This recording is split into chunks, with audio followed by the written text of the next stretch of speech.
So this is just direct out of the tank. So this beer here will go to the can and kegs next. So this just creates obviously resistance, so it doesn't foam up straight away. So you can taste that.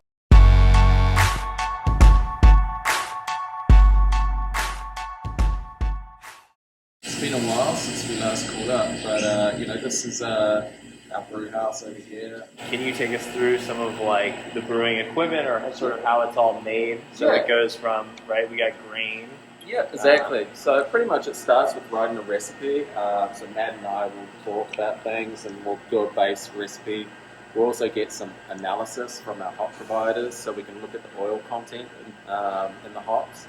And that way we can sort of like pick and choose like what we think is going to work best to elevate a certain like flavor and aroma. So our job really is to create a nice fermentable liquid, which is called wort, so the yeast can do its job.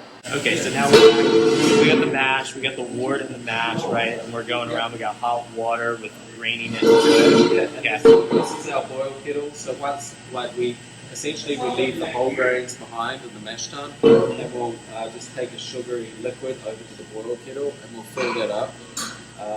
So once we're done, like all we're left is with the sweet grain. Tell us a little bit about sort of the different styles of hops and sort of like what differentiates New Zealand hops from American hops. So yeah, I mean, like wine, hops have like different characteristics in different areas. So different appellations are going to have a different characteristic to another appellation. So New Zealand's a pretty condensed area. So a lot of the hops are grown in the top of the north of the South Island. So in the Nelson, Marlborough region. Yeah. Of course, we use American hops as well. Obviously, the acreage is a lot larger. And for my wine fans out there, those wines from the Marlborough region of the north in New Zealand have like that very kind of like grapefruity, citrusy characteristics. And oddly enough, I believe that the hops kind of give that sort of similar quality. Yeah, exactly. So, they're grown in a similar environment. They display many of those characteristics that you mentioned. They contain many of the similar oils that like a lot of our fruits do. And the hop is Nelson Sauvignon. Nelson Sauvignon, yeah. Nelson Sauvignon. And it's obviously named that because it displays many of the Sauvignon Blanc characteristics that you find in New Zealand. I love wine and beer crossover right now. Yeah, and like you're seeing more and more now beer and wine hybrids coming through, which are quite interesting.